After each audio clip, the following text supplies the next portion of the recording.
Antes de colocar minha apresentação, eu também gostaria de contextualizar de onde veio a minha ideia, né? Assim como a Nick falou, a contextualização dela, eu fiquei pensando depois, assim, né? Deu tempo, assim, né? Essas apresentações ajudam para a gente ter esse tempo. E aí, quando eu falei com a Ellen, né, na entrevista sobre a pós do Instituto, eu já cheguei falando que eu era apaixonada por Reich, mas que eu tinha muito interesse em Winnicott. Eu nunca tinha estudado Winnicott, me aprofundado, mas eu atendo gestantes e puérperas, né? Então, eu já tinha lido alguns livros dele, tinha assistido a live da Ellen, né, sobre o livro As Mães e Seus Bebês, né, do Winnicott. E aí ela comentou logo comigo, assim, nessa entrevista já, falou, você tem que ler esse livro, eu já fui lá, já comprei, já comecei a leitura, né, apesar de que com o grupo eu evolui muito mais rápido na leitura. E aí durante o grupo, durante esse tempo, né, que a gente teve,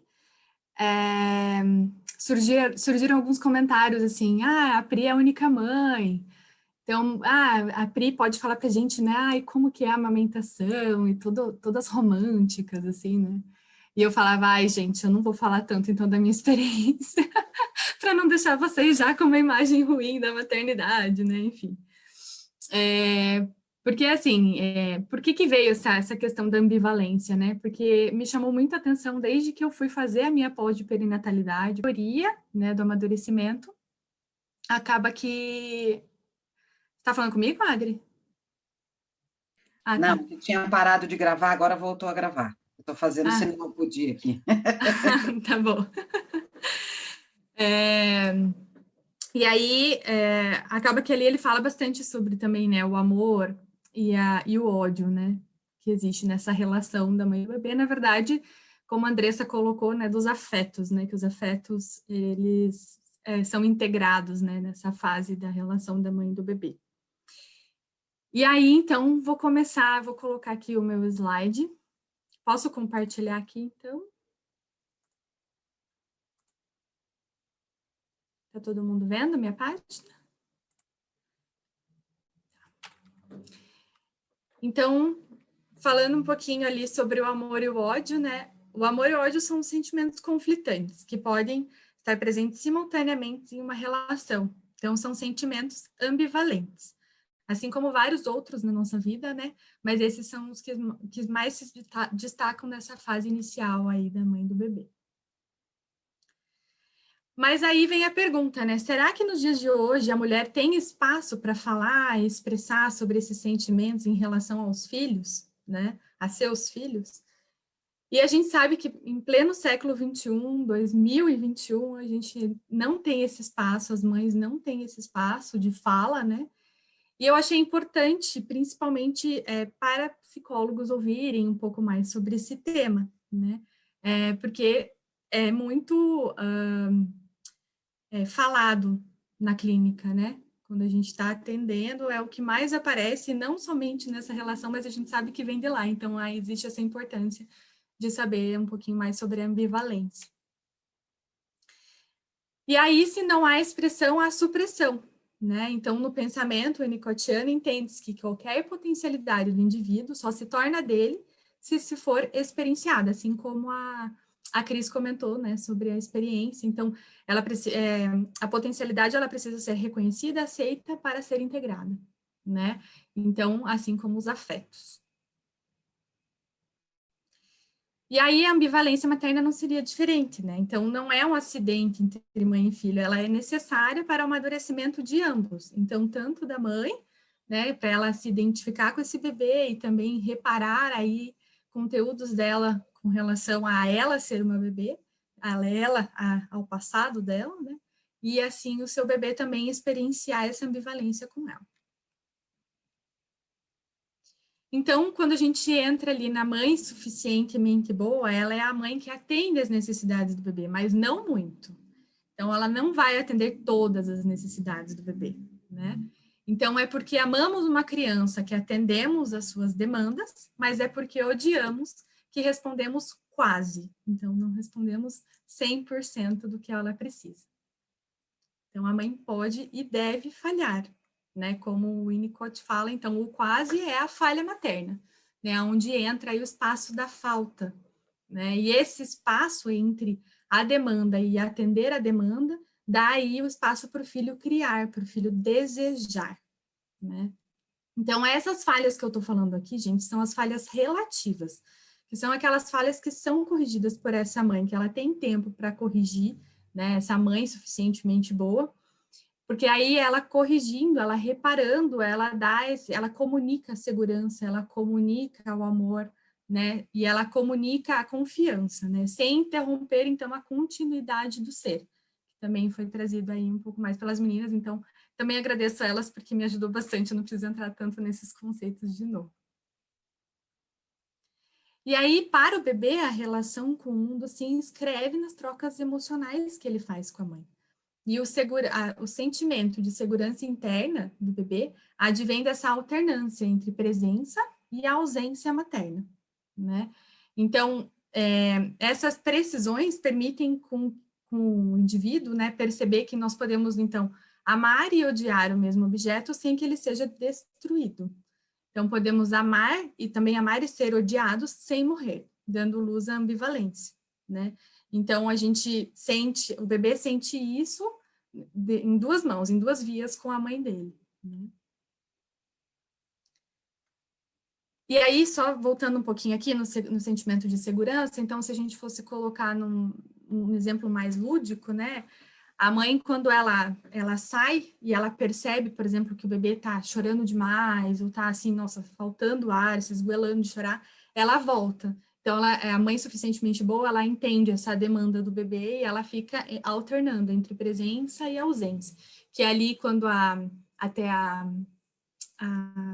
Andressa falou, né, entre 4 e 5 meses, que a mãe começa a fazer esse afastamento, né, e daí ela começa a sentir até onde ela pode ir, até onde o bebê suporta essa ausência. Tá? Então, aqui, mais uma vez, eu estou falando da mãe suficientemente boa, não estou falando da mãe que falha, né, provocando aí comprometimento e interrompendo aí a integração desse bebê, desintegrando ele, né? E aí, falando da destruição, então, dentro da teoria do amadurecimento de Winnicott, em um dado momento, o bebê ele percebe que ele destrói o objeto.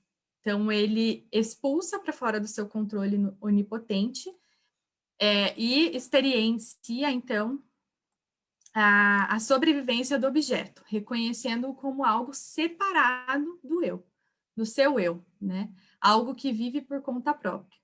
Então, como a Andressa colocou, né, a questão do seio. Então, ele acredita realmente que ele criou o seio quando ele está lá nessa fase mais inicial, né? E aí, nessa fase da destruição, ele destrói o seio, mas a mãe permanece ali, né? Então, ele entende que aquele seio é um objeto que faz parte do corpo da mãe, e não que ele criou, né? Então, nesse momento, ele se separa, ele entende a mãe é um indivíduo separado de mim. Né? E a experiência da destruição depende do objeto a experiência de destruição depende do objeto sobreviver à destruição, o que significa não retalhar, não mudar de atitude, não sucumbir. Então, não fica o sentimento de aniquilação, né, do bebê. Porque a mãe sobrevive a isso, né? Então, o amor só surge após a destruição. E aí tem uma fala aqui do Winnicott, né, que é como se fosse o bebê. Eu te destruí, eu te amo. A tua sobrevivência à destruição que te fiz sofrer confere o valor da tua existência para mim. Enquanto estou te amando, estou permanentemente te destruindo na fantasia, inconscientemente. Então, o amor e o ódio são os dois principais elementos dos quais os relacionamentos são construídos, ambos envolvendo a agressão. Né? Então, a agressão está sempre ligada ao estabelecimento de uma distinção entre o que é eu e o que não é eu. Lembrando, mais uma vez, né? Aí, bom, não, vou falar aqui da mãe, então agora depois eu concluo. Então, pelo olhar da mulher mãe, ela ama seu bebê, então ela entra naquele estado de preocupação primária materna, ela fusiona com o bebê, ela se desintegra para ter essa relação com o bebê quase psicótica, como o Winnicott coloca, mas ela necessita do ódio para falhar, para se separar e não interromper a sua continuidade do ser. e nem do seu filho. Então, ela precisa desse ódio também para ela desejar outras coisas, para ela também sair dessa relação, dessa função, né? E realmente a maternidade se tornar uma função e não somente, né, não a mãe toda, como diz o Lacan, né? Não ficar toda mãe ali, né? Que aí se torna uma maternidade muito devastadora para ela e para o seu filho. Né? Então, o amor, ele vincula, o amor é onde a gente vê muito a dependência, e o ódio, ele separa, onde a gente vê a independência acontecendo. E pelo olhar do amadurecimento do bebê, então o bebê experienciou na sua relação com a mãe suficientemente boa, o amor e o ódio, podendo integrá-los na experiência da continuidade do ser. Se as experiências forem suficientemente boas, a tendência é encontrarmos os sentimentos de amor e de ódio mais integrados. Nesse caso, a ambivalência não é tão marcada, não há tanta necessidade de se defender dos sentimentos opostos. Então, existe a integração e aí o processo flui, né? A integração flui. E aí, pensando um pouco na ambivalência, né? Favorecendo o desenvolvimento do indivíduo, a gente percebe que a mãe suficientemente boa é aquela que permite que o seu filho retorne à dependência absoluta nos momentos necessários para o seu amadurecimento, mas conta com sentimentos ambivalentes para promover a separação dele durante a independência relativa. Então, assim, eu até fiquei pensando em exemplos que eu poderia trazer, né, aqui para exemplificar melhor essa frase, e eu acho que não existe nada melhor do que a própria experiência, então vou trazer a minha experiência aqui como mãe, né, a minha filha, ela desfraldou recentemente, e foi muito nítido, assim, que até falam, né, porque ela regrediu porque aí gente, ela não saía do meu colo, ela queria chupeta toda hora, enfim, né, tava o tempo todo nesse grude comigo, e aí, assim, foi muito rápido, ela desfraudou, assim, ela decidiu, ela foi, e aí depois do desfraude, ela vinculou muito mais com o meu marido do que comigo. Então, ela está numa fase que ela está muito mais grudada com ele, independente de mim. Então, eu percebo nitidamente isso, né? E o quanto ela sente segura. Então, ela sente segura que na hora que ela precisar, ela pode voltar.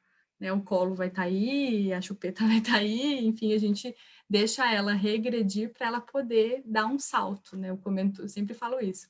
Calma que o salto vai vir quando as mães ficam muito aflitas nessa questão de, tá regredindo no sono, na alimentação, enfim. Então, a autonomia vai aparecer em algum momento, está tendo alguma evolução muito grande para essa criança. Então, ela precisa dessa zona de conforto, que é a dependência da mãe. E é isso, gente. Não sei se deu meu tempo.